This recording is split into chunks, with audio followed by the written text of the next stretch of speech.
तो हम लोग ने यहाँ पर रूट वर्ड के बारे में बात कर ली थी और प्राइमरी सफिक्स के बारे में बात कर ली थी, है ना। और प्राइमरी सफिक्स के बाद में हमने कुछ और भी बातें करी थी, जैसे हमने यहाँ पर एल्कीन, एल्कीन्स और एल्काइंस आपको बताया था। अनसैचुरेटेड, सैचुरेटेड मैंने आपको बताया था, ठीक है। और अब हम बात करते हैं सेकेंडरी सफिक्स के बारे में। सेकेंडरी सफिक्स, सेकेंडरी सफिक्स किस चीज के बारे में इंफॉर्मेशन देता है? तो ये इंफॉर्मेशन देता है फंक्शनल ग्रुप के बारे में। किसके बारे में? Functional group. और यहाँ आपको लिमिटेड फंक्शनल ग्रुप ही पढ़ना है 10th में, ठीक है। फंक्शनल ग्रुप के बारे में इंफॉर्मेशन देता है। तो चलिए हम लोग देखते हैं यहाँ पर फंक्शनल ग्रुप। तो हमारे जो यहाँ पर फंक्शनल ग्रुप हैं,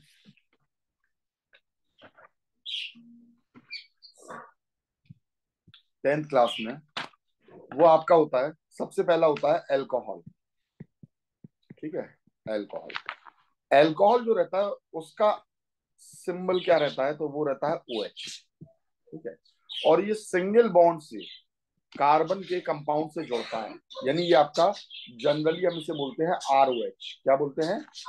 ROH बोलते हैं हम इसे, जनरली हम इसे ROH बोलते हैं, ठीक है। यानी ये सिंगल बॉन्ड से जोड़ रहा है। और इसके लिए जो सफिक्स होता है वो होता है ऑल, OL, ऑल। हाँ, ये इसका सफिक्स होता है ऑल। यानी कहीं भी अगर आपका ये अल्कोहल आ जाता है तो इसमें सफिक्स लगता है OH, यानी ऑल। दूसरा होता है फंक्शनल ग्रुप एल्डिहाइड। एल्डिहाइड होता है CHO। CHO मतलब यहां पर जो कार्बन की चेन रहती है, अभी इसके बारे में बता रहा हूं, डबल बॉन्ड O और ये लग गया आपका H। देखो यहां पर OH एक कार्बन का कितना ले रहा है? तो सिंगल बॉन्ड ले रहा है। एल्कोहल में OH जो है वो एक कार्बन का सिंगल बॉन्ड ले रहा है, और यहाँ एल्डिहाइड में ये एक कार्बन के 3 बॉन्ड ले रहा है। समझ में आ रही है बात? और इसके लिए सफिक्स यूज करते हो आप अल। जैसे हम कुछ एक एग्जांपल देख लेते हैं। हमने लिया यहाँ पर CH3, CH2, CH2 and CH3। ये हमारा एक एल्केन था। नाम क्या हो जाएगा इसका? 4 कार्बन के लिए रूट वर्ड ड्यूट, और सभी के बीच में क्या है? Single bond. तो क्या लगेगा? क्या लगेगा? हाँ, जब सिंगल बॉन्ड है तो यहाँ लगेगा एन, तो आपने लिख दिया ब्यूट एन। अब अगर हमें एल्कोहल फंक्शनल ग्रुप को लगाना है, एल्कोहल फंक्शनल ग्रुप को लगाना है, तो ये सिंगल बॉन्ड से लगता है, और सिंगल बॉन्ड कहीं पर भी अवेलेबल है। यानी आप कहीं से भी एक H को हटा दीजिए और इसकी जगह OH को आप लगा, तो ये हो गया एल्कोहल। और एल्कोहल के लिए सफिक्स क्या यूज करते हो? All, OL, all. पर एक परेशानी है, ये इंग्लिश का एक रूल होता है कि अगर दो चीजों का कंजक्शन आप कर रहे हो, दो चीजों का कंजक्शन कर रहे हो और एक का एंड अगर वॉवल से हो रहा है और दूसरे की स्टार्टिंग भी वॉवल से हो रही है, तो आप इस एक वॉवल यानी ई को हटा देते हो। एन, इन और आइन, एन, इन और आइन, तीनों में देखो लास्ट किससे हो रहा है? वॉवल से। पर कुछ एक ऐसे फंक्शनल ग्रुप होते हैं जो वॉवल से स्टार्ट नहीं होते हैं, लेकिन मैक्सिमम वॉवल से स्टार्ट होते हैं। तो जहां भी फंक्शनल ग्रुप अगर वॉवल से स्टार्ट होता है, किससे स्टार्ट होता है? अगर वॉवल से स्टार्ट होता है, तो फिर हम यहां जो आपका प्राइमरी सफिक्स है उसमें से हम ई को हटा देते हैं, इसे हटा देते हैं और फिर इसे जोड़ देते हैं। तो अब इसका नाम क्या हो गया? ब्यूटेनॉल, ब्यूटेनॉल, ठीक है। चलो अब दूसरा एग्जांपल देखते हैं हम। जैसे हमने ये कार्बन लिया, 4 कार्बन फिर से लिया हमने। अच्छा, इस कार्बन पर कितने बॉन्ड अवेलेबल है? एक कार्बन के कितने बॉन्ड होते हैं? तो 2 तो ऑलरेडी लगे हैं इसके, ये है ना। तो 2 बॉन्ड और अवेलेबल है। इस कार्बन के कितने बॉन्ड अवेलेबल है? 2 अवेलेबल है। इस कार्बन पर कितने बॉन्ड अवेलेबल है? 3। और इस पर? और एल्डिहाइड का OH कितने बॉन्ड लेता है एक कार्बन के? 3 लेता है कि नहीं? डबल बॉन्ड से हो और एक क्या लगा है? H लगा है। समझ में आ रही है बात? तो इसका मतलब 3 बॉन्ड सिर्फ टर्मिनल कार्बन, टर्मिनल यानी लास्ट वाले कार्बन पर ही अवेलेबल होंगे। तो एल्डिहाइड या तो फर्स्ट पर लगेगा या किस पर लगेगा, लास्ट पर लगेगा। अब यहां 2 हाइड्रोजन लगा दो, यहां 2 हाइड्रोजन लगा दो, और यहां पर आप 3 हाइड्रोजन लगा दो। नाम क्या हो गया इसका, ब्यूट एन, और ई हटाकर अल, ब्यूटेनल, ये नाम हो गया इसका। तो ये ऊपर वाला ब्यूटेनॉल था और ये ब्यूटेनल है। ठीक है, और जब भी आप ये ऑल और अल को लिखो तो बिना कर्सिव के लिखो तो ज्यादा अच्छा है। ठीक है, क्योंकि ऑल आप लिख रहे हो और मालूम पड़ा आपने जैसे उसे कर्सिव बनाया तो वो अल नजर आने लगा। ठीक है, तो आप इसे ऐसे लिखिए, ब्यूटेनल। ठीक है, इसके बाद में नेक्स्ट होता है आपका कीटोन। कीटोन क्या होता है, कीटोन में सी डबल बॉन्ड ओ ये लग जाता है। यहां देखो बेटा, R C double bond O और आर डैश। अब आप कहोगे ये आर क्या है, अभी हम आर भी समझा रहे हैं, और इसके लिए सफिक्स होता है O N E, one. One नहीं पढ़ेंगे, से ओन पढ़ेंगे। देखो बेटा, फंक्शनल ग्रुप को छोड़कर बाकी कार्बन की जो पूरी चेन होती है इसे हम आर बोलते हैं। फंक्शनल ग्रुप को छोड़कर बाकी पूरी जो चेन होगी इसे हम क्या बोलेंगे, आर बोलेंगे। एल्काइल चेन है ये। समझ में आ गई बात। तो अब देखिएगा, यहां पर मैंने 5 कार्बन लगा दिए, सपोज करो। जब मैंने ये 5 कार्बन यहां पर लगा दिए, देखो आर डैश का मतलब क्या होता है, आर डैश का मतलब ये होता है ये चेन और ये चेन सेम भी हो सकती है और अलग अलग भी हो सकती है। अब देखो कीटोन में क्या है, एल्डिहाइड में भी डबल बॉन्ड से ओ लगा है और कीटोन में भी डबल बॉन्ड से ओ लगा है। तो जैसे सपोज करो मैंने इस पर डबल बॉन्ड से ओ लगा दिया, तो ये क्या बन गया, कौन सा फंक्शनल ग्रुप है, टर्मिनल पे लगता है तो एल्डिहाइड है। तो अगर यहां लग गया ये टर्मिनल ही है, इस पर ही आपका एल्डिहाइड है, इसे कीटोन नहीं समझ जाना। मैं इधर के हाइड्रोजन नहीं दिखा रहा हूं तो यहाँ के भी नहीं दिखा रहा हूं, कोई परेशानी वाली बात नहीं है। ठीक है, पर टर्मिनल के अलावा मैं कहीं पर भी इसे लगा दूं, यहां लगा दूं, यहां लगा दूं, यहां लगा दूं, तो ये कीटोन है। और अगर टर्मिनल पे लगा तो ये क्या बन जाएगा, एल्डिहाइड बन जाएगा। तो अब इसका नाम क्या हो गया, कितने कार्बन है, 5 के लिए पेंट, सिंगल बॉन्ड है कि डबल बॉन्ड है, एन, और क्या हो जाएगा, ई हटाकर ओन, पेंटेनोन, ये इसका नाम है। समझ में आ गई बात, ये इसका नाम हो गया पेंटेनोन। अब कीटोन के बाद में नेक्स्ट आता है आपका कार्बो ऑक्सिलिक एसिड। अब कार्बो ऑक्सिलिक एसिड के लिए ये होता है COOH, R C double bond O, और इसी पर OH लग जाए। यानी जिस कार्बन पर डबल बॉन्ड से O लग रहा है उसी कार्बन पर अगर OH लग गया, H नहीं, H लग गया तो एल्डिहाइड है। और अगर कार्बन की चेन लग गई तो कीटोन है, और उसी कार्बन पर OH लग गया तो ये कार्बोक्सिलिक एसिड होगा। और इसके लिए हम यूज करते हैं ओइक एसिड। क्या यूज करते हैं, समझ में आ गई बात। अब देखो, डबल बॉन्ड O और OH, क्या नाम हो जाएगा इसका, प्रोपेन, प्रोपेनोइक एसिड, ये हम लिखेंगे इसका नाम, प्रोपेनोइक एसिड। क्लियर है, ठीक है। कार्बोक्सिलिक एसिड के बाद नेक्स्ट आता है आपका ईथर।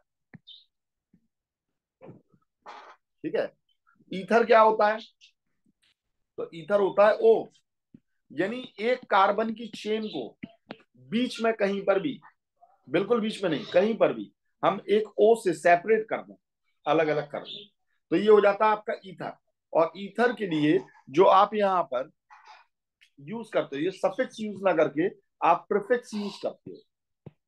प्रीफिक्स यानी जैसे नाम के पहले लिखा जाता है, समझ में आई बात, जिसे नाम के पहले लिखा जाता है उसे हम प्रीफिक्स बोलते हैं। और इसके लिए प्रीफिक्स यूज होता है एल्क ऑक्सी। ठीक है, कैसे जरा समझना, हमने एक कार्बन की चेन ले ली, चाहे जितनी लंबी ले लें, कार्बन की चेन ये ले लिया। अब कहीं पर भी बीच में हम O लगा दें, जैसे हमने ये O लगा दिया, तो देखो अब ये कंटिन्यूअस चेन तो नहीं है, तो ये हो गई एक बड़ी कार्बन की चेन, और ये कैसी हो गई है, छोटी हो गई है। जो छोटी हो जाती है हम उसे बोलते हैं साइड चेन। क्या बोलते हैं, साइड चेन बोलते हैं। और ये हो जाती है आपकी मेन चेन।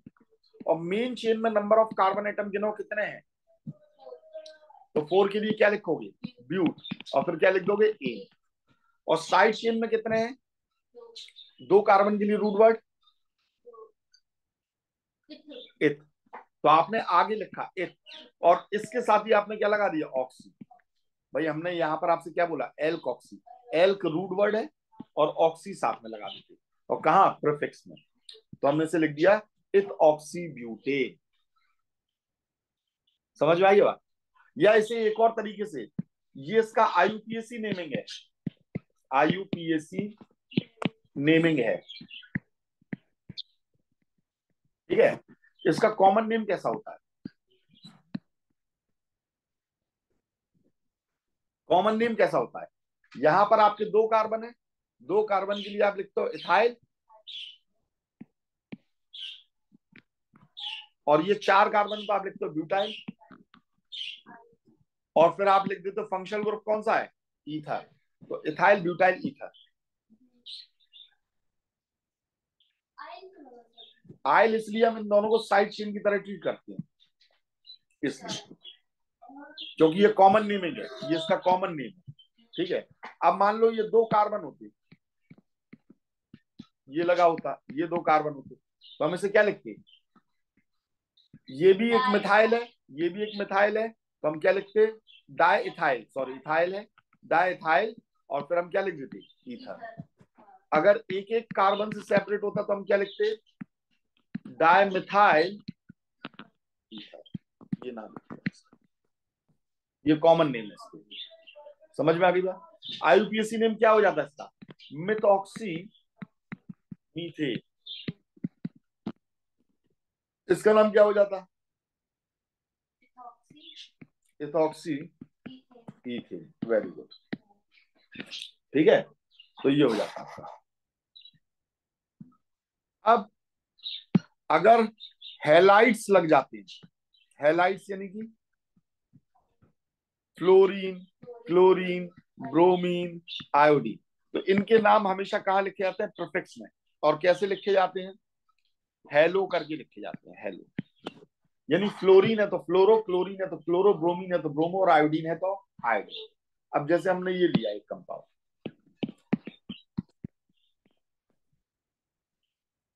ठीक है, और हमने डबल बॉन्ड से ओ लगा दिया, यहाँ ब्रोमीन लगा दिया, यहाँ आयोडीन लगा दिया, ठीक है, और हमने एक यहाँ पर डबल बॉन्ड भी लगा दिया। अब मैंने कहा इस कंपाउंड का नाम बताइए, तो बता सकते हैं, बताइए कितने कार्बन है, 5 के लिए पेंट, फिर क्या आ जाएगा,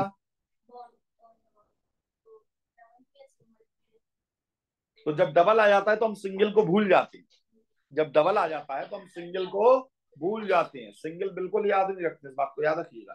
तो पेंट यहां पर क्या हो जाएगा, इन, और फंक्शनल ग्रुप कौन सा है, तो क्या लग जाएगा, ओन, पेंटीनोन, ठीक है, ये लग गया। अब यहां पर ये ब्रोमीन लगा और आयोडीन लगा है, तो इसे कहां लिखना पड़ेगा हमें, आगे, और आगे हम कैसे लिखेंगे, अल्फाबेटिकल लेटर में। तो पहले हम लिखेंगे ब्रोमो, और फिर लिखेंगे हम आइडो, ब्रोमो आइडो। समझ में आ गई बात, नहीं आई, ठीक है। अब हमें इसकी नंबरिंग भी करनी पड़ती है, क्या करनी पड़ती है, तो अगर कोई फंक्शनल ग्रुप लगा रहता है, तो अगर वह कहीं भी लगा है, तो हम उसकी नंबरिंग ऐसे करते हैं कि उस फंक्शनल ग्रुप वाले के कार्बन को कम से कम नंबर मिले। तो देखो अगर हम यहाँ से नंबरिंग करें 1 2 3, तो यहाँ से ये 3 आ रहा है, और यहाँ से भी नंबरिंग करी तो 1 2 3, यहाँ से भी 3 आ रहा है, दोनों तरफ से बराबर पड़ रहा है, तो कहीं से भी कर सकते हैं, जी नहीं, कहीं से भी नहीं कर सकते। इसके बाद में हमें देखना पड़ेगा डबल बॉन्ड कहाँ से पहले आ रहा है, तो ये आ रहा है ना, तो इससे तो फर्क ही नहीं पड़ रहा है, जब फर्क ही नहीं पड़ रहा है तो फिर अब हम डबल बॉन्ड वाले कार्बन को कम से कम नंबर देंगे, तो हम कहां से कहा, यहां से नंबरिंग करेंगे 1 2 3 4 5, तो ओन कितने पर लगा है, तो हमने ये लिख दिया 3, इसके नाम क्या लिया, इन कितने पर लगा है, 1 पर, तो हमने 1 लिख दिया। 1 और 2 दोनों पर लगाए तो कम से कम नंबर लिखना पड़ता है। ब्रोमीन कितने पर है? 2 पर, तो इसके आगे नंबर लिख दिया। आयोडीन कितने पर है? तो हमने इसके आगे नंबर लिख दिया। इस तरीके से हम इसे नाम देते हैं। समझ में आ गई बात? नहीं आई? ठीक है, तो हमें मेन चेन की नंबरिंग करनी पड़ती है। यहाँ पर मेन चेन की ही नंबरिंग को करना पड़ता है। ठीक है, साइड चेन की नंबरिंग नहीं करती। उम्मीद है इतनी बात समझ में आ गई होगी अच्छे से। तो बस आपके इतने ही फंक्शनल ग्रुप आपको दिए गए आपके कोर्स में। ठीक है ना, आपके कोर्स में बस इतने ही आपके फंक्शनल ग्रुप होते हैं।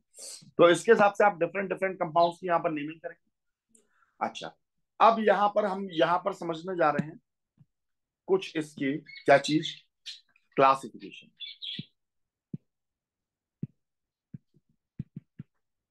देखिए, अगर आपके पास में कोई ऐसा कंपाउंड है,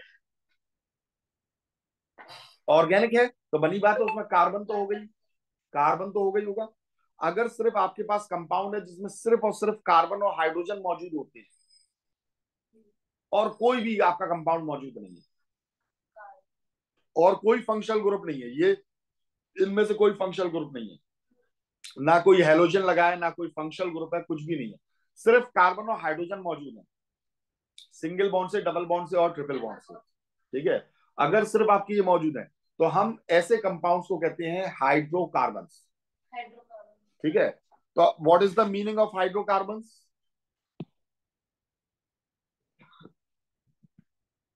क्या मतलब होगा हाइड्रोकार्बन्स का? बोलो।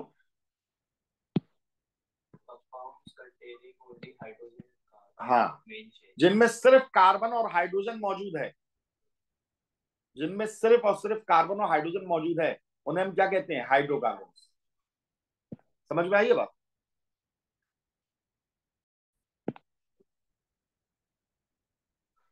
तो compound containing only carbon and hydrogen are known as hydrocarbons. ठीक है, अब ये जो हाइड्रोकार्बन्स होते हैं, इन हाइड्रोकार्बन्स का भी क्लासिफिकेशन होता है। हाइड्रोकार्बन्स के बारे में बात कर रहा हूं मैं। ठीक है, तो ये दो टाइप के होते हैं। एक होते हैं open chain compound, open chain compound. Open chain compound को हम बोलते हैं, क्या बोलते हैं? एलिफेटिक। ठीक है, और एक होते हैं क्लोज चेन, क्लोज्ड और साइक्लिक, जिनमें साइकिल का फॉर्मेशन होता है, यानी रिंग बना लेते हैं अपनी, साइक्लिक कंपाउंड्स। ठीक है, इन्हें साइक्लिक कंपाउंड कहते हैं या क्लोज चेन कंपाउंड कहते हैं? Close chain compound. ठीक है, अब जो ओपन चेन कंपाउंड होते हैं, ये भी आपके 3 टाइप के होते हैं। पहले तो 2 टाइप के होते हैं, एक होता है सैचुरेटेड और एक होते हैं अनसैचुरेटेड। सैचुरेटेड मतलब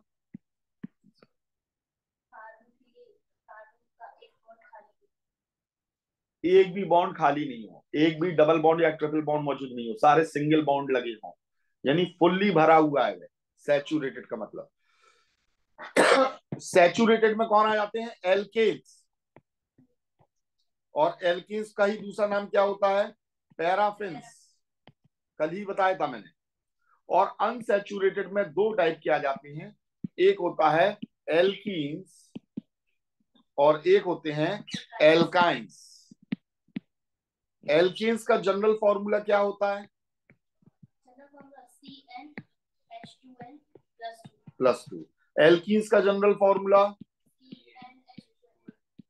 एल्काइंस का जनरल फॉर्मूला।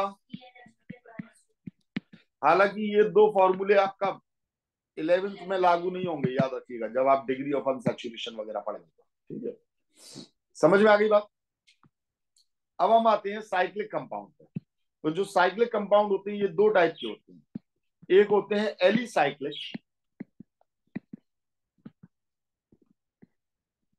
और एक होते हैं एरोमेटिक। एरोमेटिक वर्ड कहां से आया? जिसमें आपका एरोमा, एरोमा यानी कि एक आपकी बहुत विशेष स्मेल आने लगे। ठीक है, जैसे फिनाइल का पोछा लगाते हैं हम लोग घर में या हॉस्पिटल्स में लगता है, तो उसमें से एक स्पेशल टाइप की कैरेक्टरिस्टिक गंध आती है कि नहीं आती है, स्मेल आती है कि नहीं, जो किसी और चीज में से नहीं आती है, सिर्फ उसी में से आती है। ठीक है, तो वो एरोमेटिक कंपाउंड है। और एलिसाइक्लिक में ऐसी कोई खास स्मेल नहीं होती। एरोमेटिक क्या होती है ये सब आपको 11th में ज्यादा अच्छे से समझ में आएगा। एरोमेटिक में भी 10th के लेवल पर सिर्फ इतना जान लो, जिसमें आपकी ये बेंजीन की रिंग रहती है। बेंजीन की रिंग मतलब यहाँ ये 6 कार्बन लगे हुए हैं, सभी पर एक एक हाइड्रोजन मौजूद है, और इसमें alternate single bond double bond single bond double bond single bond double bond मौजूद होता है, ऑल्टरनेट एक के बाद एक। तो हम इसे बोलते हैं बेंजीन, और इसका जनरल फॉर्मूला होता है C6H6। और ये कंपाउंड कहीं भी होगा तो वो एरोमेटिक कहलाएगा। क्या कहलाएगा? और ये नहीं है तो बाकी जितने भी साइक्लिक कंपाउंड है वो सब कैसे हैं? Alicyclic compound. ठीक है, तो देखो अभी अगर हम बात करें तो हमने यहां पर ओपन चेन कंपाउंड्स की नेमिंग को पढ़ा, एलिफेटिक को। अब हमें क्लोज चेन कंपाउंड की नेमिंग को पढ़ना है, यानी साइक्लिक को। नेमिंग ऑफ साइक्लिक और क्लोज्ड चेन कंपाउंड, इन्हें हमें यहां पर पढ़ना है। ठीक है, और हम कैसे पढ़ेंगे? तो साइकिल की शुरुआत के लिए कम से कम मिनिमम आपको 3 कार्बन चाहिए। 3 कार्बन के बिना साइकिल नहीं बन सकती या रिंग नहीं बन सकती। ठीक है, अब इन पर दो दो हाइड्रोजन लग जाएंगे, CH2 CH2 CH2। ठीक है, बात समझ आइए। मिनिमम 3 कार्बन चाहिए साइक्लिक होने के लिए, मिनिमम 3 कार्बन। 3 कार्बन से नीचे साइक्लिक नहीं बनती है। अब इसका नाम लिखना है, तो 3 कार्बन है तो रूट वर्ड क्या हो जाएगा? प्रोम। सभी में सिंगल बॉन्ड है तो एन। बस इसके नाम के आगे क्या लग जाता है? साइक्लो। बिल्कुल नेमिंग वैसे ही होती है, सिर्फ नेम के आगे, रूट वर्ड के आगे साइक्लो लग जाता है। हमने जैसे 4 ले लिया तो क्या नाम हो जाएगा इसका? है साइक्लो ब्यूटेन। ठीक है, समझ में आ गई बात? अगर 5 हुए तो क्या हो जाएगा? Cyclo pentane. और इसी में अगर हमने डबल बॉन्ड लगा दिया तो क्या हो जाएगा? Cyclo pentene. समझ में आ गई बात? 6 हुए तो क्या हो जाएगा? साइक्लोहेक्सेन, अगर सिंगल बॉन्ड है तो। ठीक है, तो ये साइक्लोहेक्सेन हो गया। ठीक है, अच्छा एक और इंपॉर्टेंट बात, अगर कोई एक ओपन चेन कंपाउंड है और इसमें कोई 2 डबल बॉन्ड हमने लगा दिए, अब बताओ इसका नाम क्या हो जाएगा?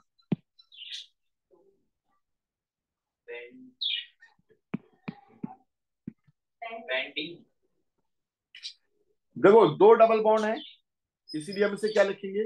डाई ई, और नंबरिंग कर देंगे 1 2 3 4 5। ठीक है, तो पेंट डाई, और डाई इनमें ये 1 पर है और किस पर है? 3 पर है, तो हमने क्या लिख दिया? 1,3 बीच में ये लगा दिया, डाई। ये नाम होगा इसका, पर ये नाम इसका गलत हो जाएगा। इसलिए हो जाएगा, चलो अभी नंबरिंग को एक तरफ रखते हैं। अगर मैंने ये बोला कि इसका नाम लीजिए, आप क्या होता है? बोलिए नाम को। Pent di. ऐसा लग रहा है ये 2 वर्ड्स में टूट गया है, पेंट डाई, पेंट डाई। बात समझ आ रही है? अगर डबल बॉन्ड एक से ज्यादा बार आ जाए, मतलब 2 बार आ जाए, 3 बार आ जाए, 4 बार आ जाए, बात समझ आ रही है? तो अगर 2 बार आ रहा है तो डाई लगाते हैं, 3 बार आ रहा है ट्राई लगाएंगे, 4 बार आ रहा है तो टेट्रा लगाएंगे। ठीक है, ऐसे ही बिल्कुल आपका हेलोजन वगैरह के लिए होता है। ठीक है, खैर डबल बॉन्ड एक से ज्यादा बार आ जाए या ट्रिपल बॉन्ड एक से ज्यादा बार आ जाए, तो एक बात याद रखना, रूट वर्ड के जस्ट साथ में एक वर्ड ए को जोड़ देना। ठीक है, और फिर आप इसे लिखोगे डाई। अब इसका नाम बोलिए इकट्ठा, पेंटाडाई। कैसा लग रहा है? आपने एक साथ बोल लिया कि नहीं? पेंटाडाई ऐसा लगता है 2 चीजों में टूटा हुआ है, और पेंटाडाई कनेक्टिंग वाला हो गया ना, तो इसने एक सिंगल वर्ड की तरह एक्ट किया। तो कभी भी अगर डबल बॉन्ड या ट्रिपल बॉन्ड एक से ज्यादा बार आ जाए तो हमेशा रूट वर्ड के साथ में आप किसे लगाते हो, ए को लगाते हो, चाहे वो साइक्लिक कंपाउंड क्यों ना हो। जैसे हमने अगर मान लो यहीं पर ये बनाया,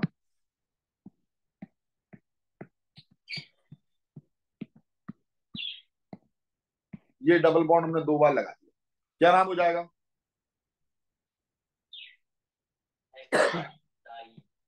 हेक्सा डाई। हाँ, और साइक्लो को आगे जरूर लगाना, ठीक है। अच्छा, अगर हमने ये 3 बार लगा दिया तो हम क्या लिखेंगे इसे?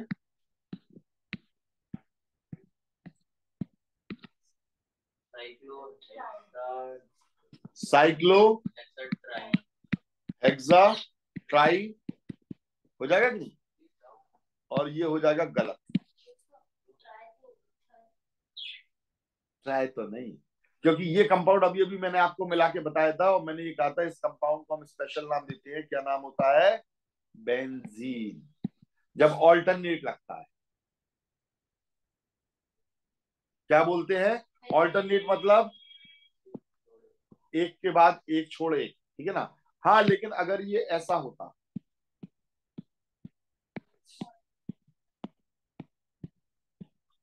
ये होता डबल बॉन्ड, यहां होता, फिर डबल बॉन्ड यहां होता, यानी एक छोड़ एक नहीं होता, तो फिर हम इसे क्या कहते हैं? साइक्लो हेक्सा ट्राई, ठीक है। और फिर नंबरिंग भी कर देते यहाँ से 1 2 3 4 5, तो हमने ये नाम दे दिया 1,2,4 ट्राई, ये नाम देते हैं इसे। पर अगर एक डबल बॉन्ड है, फिर एक सिंगल बॉन्ड है, फिर डबल बॉन्ड है, फिर सिंगल बॉन्ड है, फिर डबल बॉन्ड है, फिर सिंगल बॉन्ड है, तो ये एक एरोमेटिक कंपाउंड हो गया और इसका नाम हो गया बेंजीन। समझ में आ गई ये बात? कोई डाउट है? बोलो।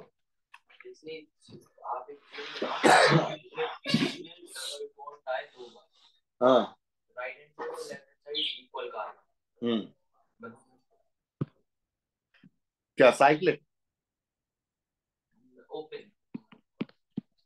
कितना कार्बन? दो कार्बन, जो बीच के 2 कार्बन है उनमें डबल बॉन्ड लगा। हाँ। और फिर एक इस साइड कार्बन लगा। हाँ। बस, और उस साइड वाला बॉन्ड हटा। हाँ। तो अब नंबरिंग कहाँ से करेंगे? एक मिनट, एक मिनट, एक इस साइड भी लगा दो। अब नंबरिंग तुम कहीं से भी कर सकते हो, कहीं से भी कर सकते हो, क्योंकि दोनों तरफ से नाम सेम आएगा अगर नंबरिंग करना चाहो। नंबरिंग के लिए इतनी ज्यादा 10th में तवज्जो नहीं दी गई है, इतनी ज्यादा इंपॉर्टेंस नहीं दी गई है।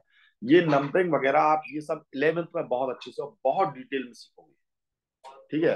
अब अगर मान लो ये ऐसे में होता तो फिर नंबरिंग कंफर्म यहां से करते, क्यों करते? देखो 1 2 3 और 4, अब जिस जिस पे डबल बॉन्ड है उस नंबर को लिख लो, तो एक तो 1 पर है और एक 2 पर है, तो 1 और 2 हमने ये लिख लिया। अच्छा, अब यहां से नंबरिंग करो जरा, 1 2 3 4, तो यहाँ पर ये 2 पर है और किस पर है? 3 पर है, तो यहाँ पर लोएस्ट सम रूल लगता है। क्या लगता है? Lowest sum rule. Sum rule, lowest sum rule ये कहता है कि आप जिस जिस पर आपका फंक्शनल ग्रुप या डबल बॉन्ड या हेलोजेंस मौजूद है, आप उन सब की नंबरिंग करके लिख लीजिए, और नंबरिंग लिखने के बाद में आप उसे ऐड करिए, तो यहाँ 3 आ रहा है, यहाँ 3 2 5 आ रहा है, तो जहां से आपका ये कम आ रहा होगा नंबरिंग वहां से होगी, तो नंबरिंग यहाँ से होगी, ये वाली नंबरिंग गलत। क्लोज चेन वाले की नंबरिंग कैसे करेंगे उसमें? आपको ये सब नंबरिंग के लिए नहीं दी जाए, बिना नंबरिंग के भी आपका चल जाएगा टेस्ट, ठीक है। इतना डिटेल में नहीं दी जाती ये चीज। सर नंबरिंग तो जब करेंगे ना जब वो अलग से क्वेश्चन में देंगे ये नंबर।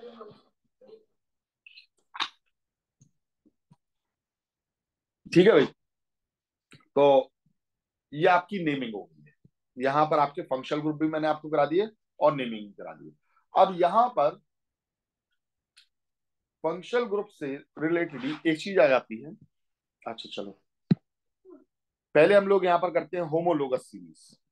होमोलोगस सीरीज, होमोलोगस सीरीज क्या होती है? जिनका मॉलिक्यूलर फॉर्मूला सेम हो, सिमिलर स्ट्रक्चरल फॉर्मूला हो, ठीक है।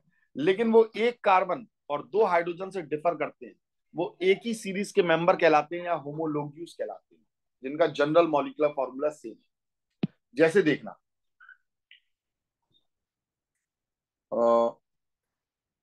हमने यहां लिया एक एल्केन,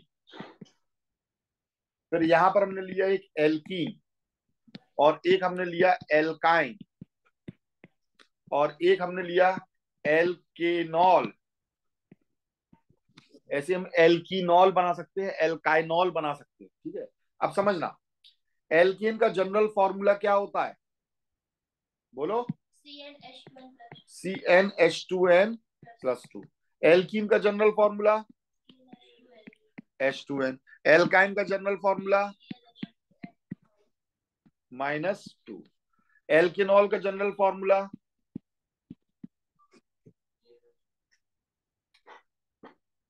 CnH2n+2O।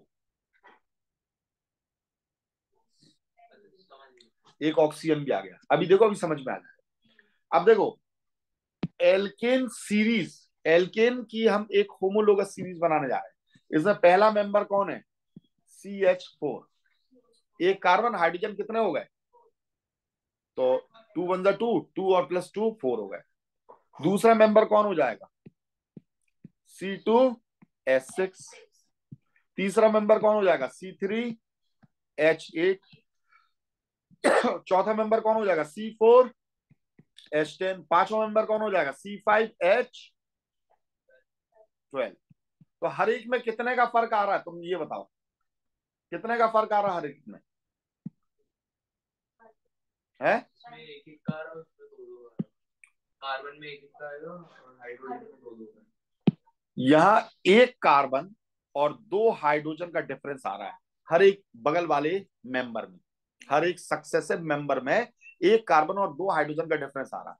तो अगर मॉलिक्यूलर वेट में बात करें तो एक कार्बन का वेट कितना होता है, एटॉमिक वेट 12 होता है, और दो हाइड्रोजन का 2, तो कितना हो गया, यानी 14 AMU, एटॉमिक मास यूनिट का डिफरेंस आ रहा है।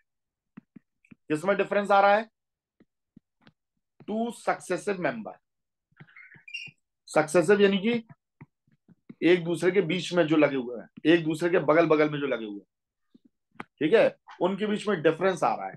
तो डिफरेंस काय का आ रहा है, या तो एक कार्बन दो हाइड्रोजन का डिफरेंस आ रहा है, आप ये कह सकते हो, यानी CH2 का डिफरेंस आ रहा है, या 14 AMU का डिफरेंस आ रहा है दो सक्सेसिव मेंबर्स के बीच में। ठीक है, इतने का डिफरेंस रहता है हर एक होमोलोगस सीरीज में, इतने का डिफरेंस रहता है, बहुत अच्छे से समझ लेना। ठीक है, और जिनमें देखो ये सारे, अब देखो इन सब में क्या है, हमें मालूम है सिंगल बॉन्ड है। इन सब में क्या है, सिंगल बॉन्ड है। तो सिंगल बॉन्ड और फंक्शनल ग्रुप अगर सेम होते हैं तो इसके जितने भी मेंबर्स हैं ये सब एक दूसरे के क्या कहलाते हैं, होमोलोग्यूस कहलाते हैं। होमोलोग्यूस कहलाते हैं, ये एक दूसरे के होमोलोग्यूस हैं, और ये सब एक ही होमोलोगस सीरीज के मेंबर हैं। अब देखो एल्कीन का अगर हम बनाएं तो एल्कीन का पहला मेंबर कौन होगा, CH2 हो जाएगा। एल्कीन में क्या होता है, डबल बॉन्ड होता है, किसके बीच में होता है, कार्बन कार्बन ना। तो मिनिमम कितने कार्बन चाहिए तुम्हें, दो कार्बन चाहिए कि नहीं, तो एक कार्बन का एल्कीन बना सकते हो क्या। तो एल्कीन का पहला मेंबर कौन हो गया, C2H2। टू हो जाएगा, 4। जितने C यहाँ है, हाइड्रोजन उसके जस्ट डबल कर दो, तो ये आपका इसका फर्स्ट मेंबर है, दिस इज फर्स्ट मेंबर, ये पहला मेंबर है इसका। ठीक है, तो दूसरा मेंबर कौन हो गया, C3H6। तीसरा मेंबर, चौथा मेंबर, छठवां मेंबर, छठवां होगा या पांचवा, पांच नंबर वाइज पांचवा। हाँ पांचवा मेंबर है C6H12। तो यहां भी कितने का फर्क आ रहा, 14 AMU का। या एक कार्बन और दो हाइड्रोजन का डिफरेंस आ रहा है, तो ये एक अलग होमोलोगस सीरीज है और ये एक अलग होमोलोगस सीरीज है। ठीक है, समझ में आ रही है। और ये सब एक दूसरे के, एक ही होमोलोगस सीरीज में जितने भी मेंबर्स हैं ये सब एक दूसरे को होमोलोग्यूस कहलाते हैं। क्या कहलाते हैं? होमोलोग्यूस कहलाते हैं। अब आपसे कह दिया जाए एल्कीन का फोर्थ मेंबर बताइए, एल्कीन की होमोलोगस सीरीज का फोर्थ मेंबर बताइए, कौन हो जाएगा? C5H10 होगा, C4 नहीं, क्योंकि इसकी शुरुआत ही किससे हो रही है? मैंने यहां लिखा भी है फर्स्ट मेंबर, बोल भी रहा हूं और आप C4 बोल लियो। मैंने बोल दिया फिफ्थ मेंबर बताइए इसका क्या हो जाएगा, एल्कीन की होमोलोगस सीरीज का। हाँ ठीक है। अब एल्काइन का बनाना है तो इसके लिए भी मिनिमम दो कार्बन चाहिए आपको, क्या होगा? C2H2। दूसरा कौन हो जाएगा? C3H4। ठीक है, C4H कितना हो गया? 6। C5H कितना हो गया? 8। C6H कितना हो गया? 10। ऐसे चलता है। ठीक है, अब एल्किनॉल की होमोलोगस सीरीज तो CH3OH। फिर दूसरा क्या हो जाएगा? C2H5OH। फिर तीसरा क्या हो जाएगा? C3H7OH। C4H9OH। ये चलेगा एल्किनॉल का। ऐसी एल्किनॉल का बना सकते हो, ऐसी एल्काइनॉल का बना सकते हो। समझ में आ रही है बात, नहीं आ रही है? हाँ है। एच ये वाला इसके साथ में काउंट करोगे कि नहीं करोगे? मॉलिक्यूलर फॉर्मूले में तो आपने इकट्ठा काउंट कर दिया ना, एच को एक साथ लिख दिए। या आप इसी मॉलिक्यूलर फॉर्मूले को ऐसे भी लिख सकते हो चाहो तो, CnH2n+1OH। जब मॉलिक्यूलर फॉर्मूला लिखना है तो सारे एच को एक साथ लिखते हैं, तो ये वाले एच को हमने यहां जोड़ दिया। समझ में आ रही है बात? तो ये हो गया आपका एल्किनॉल की होमोलोगस सीरीज। तो अब मेन बात हमें ये समझनी है, what is the meaning of homologous series.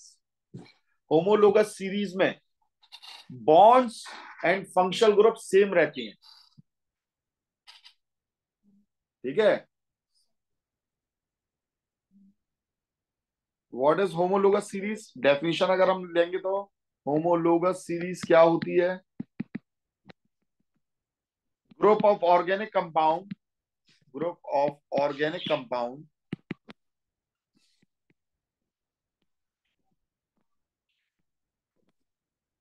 represented by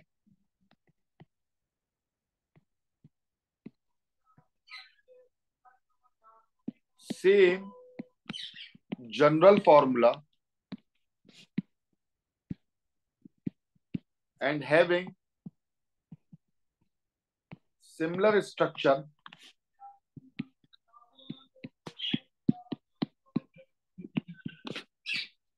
and similar chemical properties.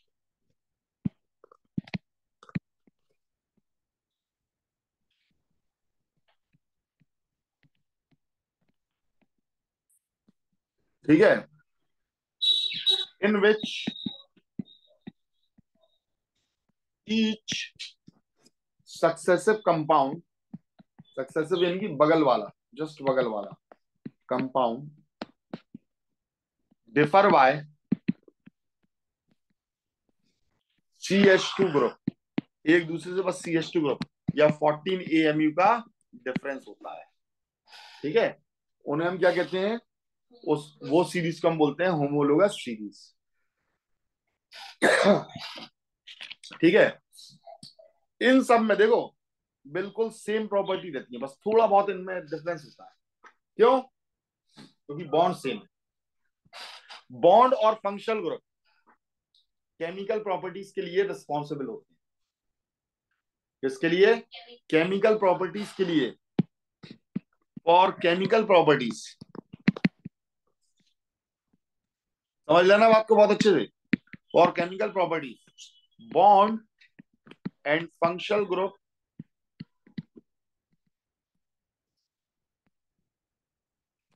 Are responsible, यही रिस्पॉन्सिबल होते हैं। तो इन सब में देखो बॉन्ड सेम है, ट्रिपल बॉन्ड है, फंक्शनल ग्रुप को यह भी नहीं है। तो इन सब की प्रॉपर्टीज, केमिकल प्रॉपर्टीज एक दूसरे के लिए क्या है, सेम है। इनकी केमिकल प्रॉपर्टी एक दूसरे के लिए सेम है, पर इन दोनों की केमिकल प्रॉपर्टी आपस में कैसी है, डिफरेंट। क्यों डिफरेंट है, क्योंकि बॉन्ड अलग अलग हो गए। इन तीनों की एक दूसरे से अलग अलग। अब इसमें सिंगल बॉन्ड है और इसमें भी सिंगल बॉन्ड है, पर इसमें फंक्शनल ग्रुप आ गया कि नहीं आ गया, तो इसकी प्रॉपर्टी से अलग है। तो केमिकल प्रॉपर्टीज के लिए कौन रिस्पॉन्सिबल होता है, बॉन्ड एंड फंक्शनल ग्रुप। जबकि फिजिकल प्रॉपर्टी के लिए कौन रिस्पॉन्सिबल होता है, फिजिकल प्रॉपर्टीज के लिए रिस्पॉन्सिबल होते हैं, ये क्वेश्चन हमेशा पूछ लिया जाता है, प्रॉपर्टीज के लिए रिस्पॉन्सिबल होते हैं number of carbon and hydrogen atom. Physical property, भाई ये कंपाउंड में एक चीज सोचिए, ये कंपाउंड है एल्कीन में, क्या ये सारे कंपाउंड की केमिकल प्रॉपर्टी सेम है, तो हाँ बिल्कुल सेम है। अलग कौन है, फिजिकल प्रॉपर्टीज। शुरू के 4 मेंबर जो रहेंगे वो आपके गैसियस होंगे, इसके बाद में 5 से लेके 8 तक के या 9 तक के मेंबर जो रहेंगे वो लिक्विड रहेंगे, उसके बाद में जो आपके मेंबर रहेंगे वो सब क्या हो जाएंगे, सॉलिड हो जाएंगे। तो ये लिक्विड होना, सॉलिड होना, ये सब फिजिकल प्रॉपर्टीज होती है। तो फिजिकल प्रॉपर्टीज के लिए, कलर के लिए, इन सब चीजों के लिए आपका रिस्पॉन्सिबल रहता है। ठीक है, कौन रिस्पॉन्सिबल रहता है, कार्बन और hydrogen, such as colour, density and state. State मतलब फेस, सॉलिड है, लिक्विड है या गैस है, उन सब के लिए कार्बन और हाइड्रोजन रिस्पॉन्सिबल है। जबकि केमिकल प्रॉपर्टीज के लिए functional group and bond responsible होते हैं। ठीक है,